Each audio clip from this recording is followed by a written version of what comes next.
I made this point yesterday. I wrote about it. I might have mentioned it. Again, I don't remember much. Generally, I don't remember much of what goes on because it's just constant churn of talk. But Giants-Cowboys on Thanksgiving.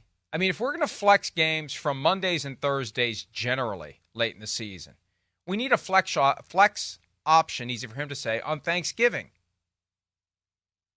Now, here's what's going to happen. We're going to eat a big meal. We're going to migrate to the TV room, living room, den, garage, wherever you watch a football game. We're going to turn on Giants-Cowboys, and we're all going to fall asleep. But the ratings points will still matter. They'll still count.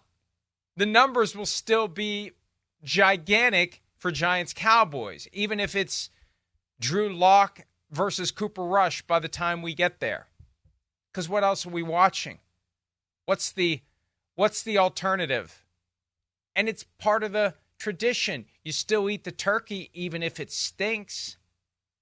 You still have the pumpkin pie even if it got burned. You still watch the Cowboys game even if it's ass that year. So I'm just astounded by the fact that the NFL extends a permanent hammerlock on Thanksgiving to the Lions and the Cowboys. And we've already gone through it with the Lions. And it's funny because Cowboys fans yesterday were like, why weren't you complaining about this when the Lions were bad? I was! Why do we got to watch the Lions every year to start Thanksgiving? Now we want to watch the Lions. We don't want to watch the Cowboys. I don't want to watch the Cowboys. Sorry, Jerry. I don't want to watch the Cowboys on Thanksgiving. I don't want to watch the Giants and the Cowboys. I would happily have another game flexed into that spot. And I'm as get off my lawn as anyone about football traditions. Get off my lawn. We are 3 weeks away from a Thursday afternoon game that is going to be caca, to say the least, Giants and the Cowboys. How do you feel about my suggestion that there should be a flex for Thanksgiving if it looks like it's going to be a bad game in any window? Lions, Cowboys, or the night game that rotates.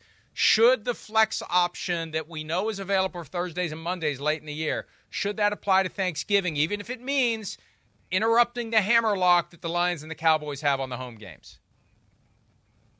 Well, you probably know that I'm going to say no to this because in Texas, we grew up with Thursday football. That's what you do on Thanksgiving. You don't have Thanksgiving on Thanksgiving.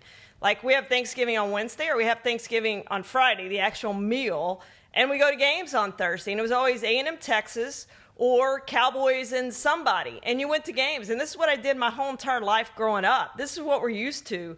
So absolutely, I don't want that game taken away because this is what we do in Texas. We go to football games, and it's a tradition, and it's the biggest tradition, I think, that one of the biggest Thanksgiving traditions that we have here. So I'm absolutely against that. Now, we'll see what the ratings are.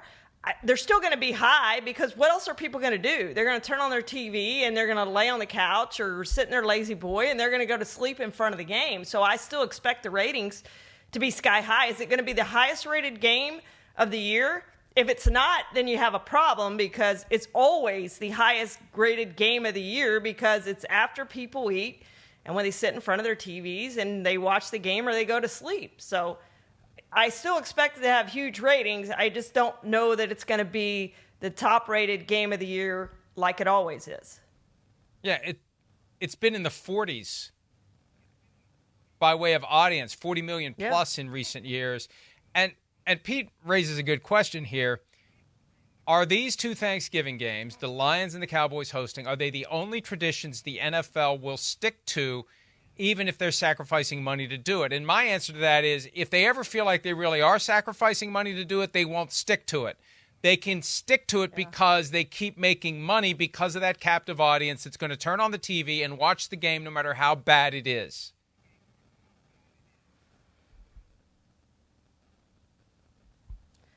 Mike, She's there. I said I thought we lost you for a second.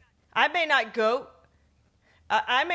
to that Thanksgiving game this year. I still expect Cowboys fans to go to that game because, again, it's what you do. But I've been to almost every one growing up since I think my first Cowboys game to go to was 73, Cowboys and Dolphins on Thanksgiving Day. So I've gone to almost every Thanksgiving. I've gone to a Thanksgiving game almost every year since then. But I'm thinking that may be one I skip and actually stay home for a Thanksgiving for a change and cover the game from home. I don't know. It's not appealing to me. So I do agree with you in that aspect that it's not an appealing game. It's going to be two bad teams. The Cowboys are not going to have Dak Prescott, as we know. Are the Giants still going to be playing Daniel Jones at that point? Who knows? Who cares, frankly? So it is different this year. There's no question about that. Even there was a Cowboys-Raiders game a few years ago, but at least the Cowboys were good. Like one team was good.